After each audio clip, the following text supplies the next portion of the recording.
वर्ष में कहा जाता है कि स्त्री को भी मनुष्य समझा जाए, स्त्री को भी उसका सम्मान देना जरूरी है, लेकिन आमतौर पर स्त्री को हमेशा वस्तु ही समझा जाता आया है। और लग रहा है कि जहाँ स्त्री विमर्श की बात हो रही हो वहाँ स्त्री विमर्श को सिर्फ रोने का एक पात्रता दे करके छुटकारा लेना क्या कहाँ तक सही है? कि क्या अमेरिका की जो व्यवस्था थी, भारत की जो व्यवस्था है, क्या उनमें अंतर नहीं है?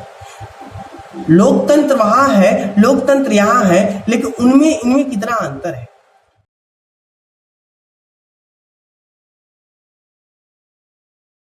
दोस्तों नमस्कार, मैं आपका साथी केशव विवेकी, आपका इस चैनल में स्वागत है। तो आइए आज हम बातचीत करते हैं और जुड़ते हैं इमैनुअल कांट से।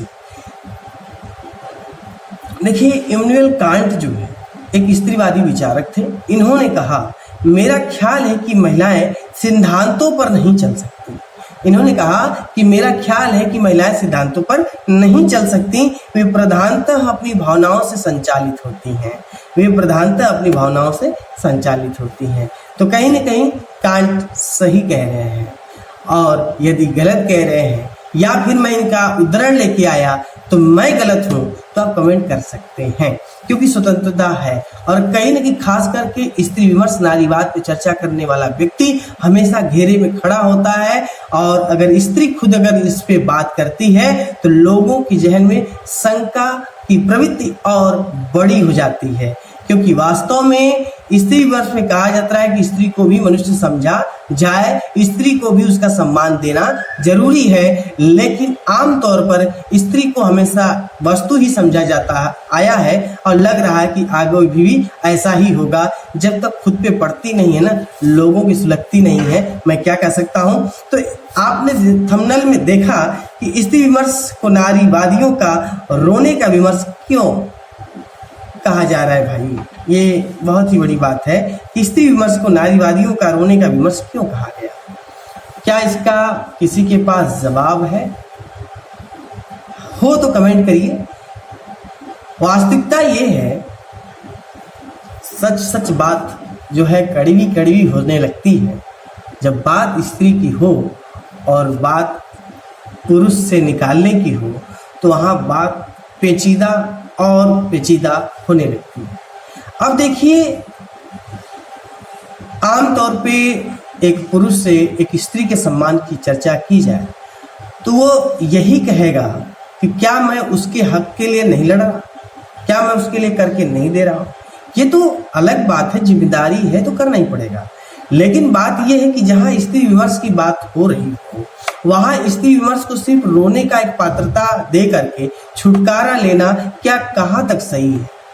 ये वाक्य जो मैंने उठाया मेरा वाक्य नहीं है, मेरा ये वाक्य मैंने जरूर दिया, लेकिन ये कहना या कथन उन लोगों का है यह कथन उन लोगों का है जो सच में स्त्री विमर्श के विरोधी हैं।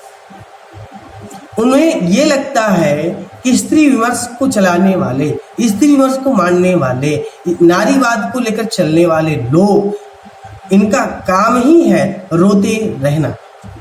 अर्थात एक स्त्री को कुछ भी दे दिया जाए, वो जीवन पर्यंत रोती रहती है, और कहीं न कहीं यदि उसका स्वभाव रोने का है तो स्त्री विमर्श हो या नारीवाद के लोग हों, इनका भी काम रोते रहना है।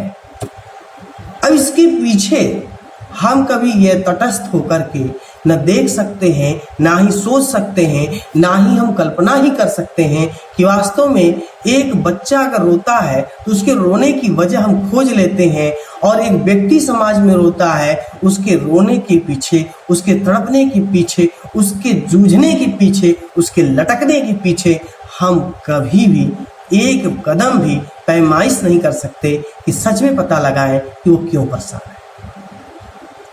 देखिए, जो मन चले हैं, जो मन बढ़े हैं, जो न संस्कार में आ सकते हैं, न व्यवहार में आ सकते हैं, न मनुष्यता में आ सकते हैं, ना ही वो दैनदनी में आ सकते हैं, ऐसे वो पुरुष हों चाहे स्त्री हों, उनके लिए न कोई विमर्श हो सकता है, न कोई चिंतन हो सकता है, न ही उनका कोई समाज हो सकता है।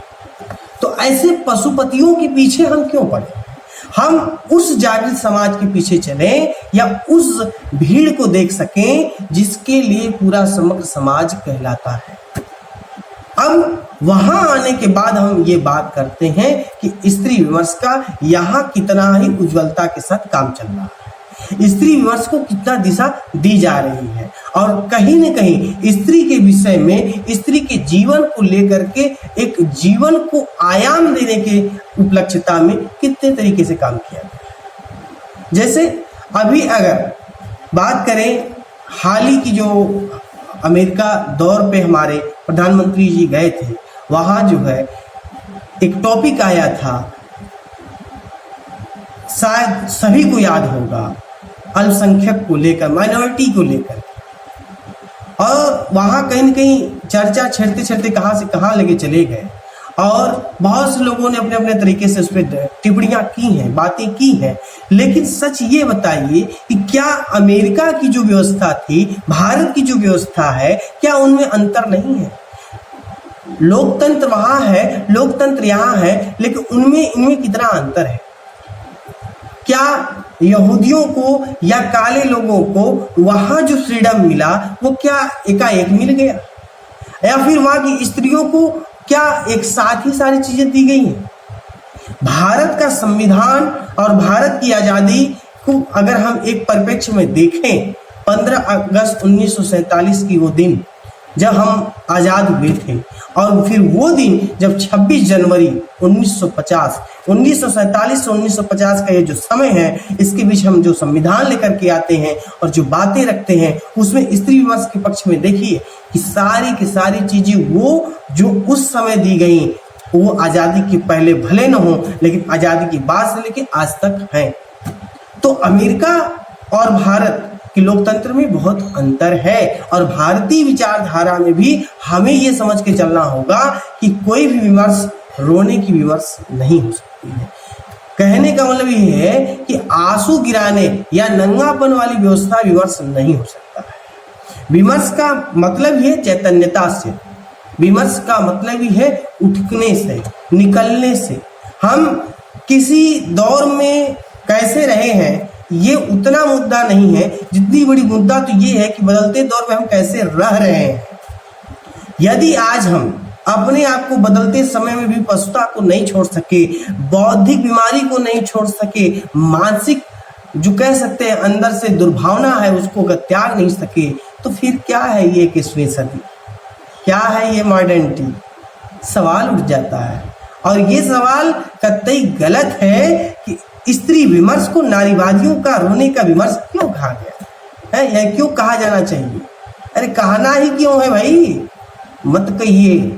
ये विमर्श अगर आपको समझ नहीं आता तो अच्छी बात है, लेकिन सवाल ये भी है कि एक बिटिया, एक लड़की की कोई गलती नहीं है, लेकिन राह चलते जब हजारों आंखों से, नीची निगाहों से देखी जाती है, तो आप अगर उस क्षण में हो, वहां खड़े हो, वहां आप देख सके, आपके अंदर थोड़ी सी प्रतिभा हो, तो क्या आप देख पाएंगे? विमर्श इसीलिए खड़ा किया गया कि अपने अंदर की पशुता को यदि कोई रोक नहीं सकता, तो क्या मतलब है कि किसी को जीने का भी हक नहीं है? ये बहुत ही दर्दनाक सवाल है। विमर्श बनाया जाता है या विमर्श की आवश्यकता पड़ती है, इस पे आपको समझने की आवश्यकता है। कहीं न कहीं लोगों को लगता है कि इस विमर्श गढ़ने की बीमारी पड़ चुकी है।